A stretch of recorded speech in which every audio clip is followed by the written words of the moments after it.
Isang abiso po ay inihayag ng Supreme Court matapos maalarma sa mga naglipa ng Peking Court Order na pinapadala sa ilang mga individual. Ayon sa Supreme Court, posible kasing scam ang mga ito. Buong kwento ay hatid sa atin ni Dexter Ganibe.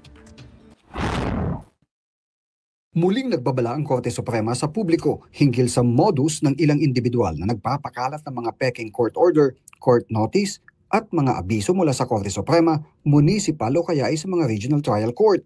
Sinabi ni Supreme Court spokesperson Attorney Camille Ting, marami na silang reklamong natatanggap dahilan para muli nilang paalalahanan ng publiko tungkol dito upang maiwasang maging biktima sila at mahut-hutan ng pera. The public is always advised to always double-check and to verify the authenticity of these documents by just calling or emailing the court, the trial courts, Supreme Court itself, the Court of Appeals, etc.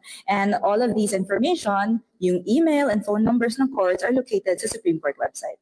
Kaugnay nito, hinimok ng Korte Suprema ang publiko na maging alerto at suriing maigi ang mga dokumento o mga anunsyo na inaalok ng mga individual na wala namang kaugnayan sa tanggapan ng kataas-taasang hukuman.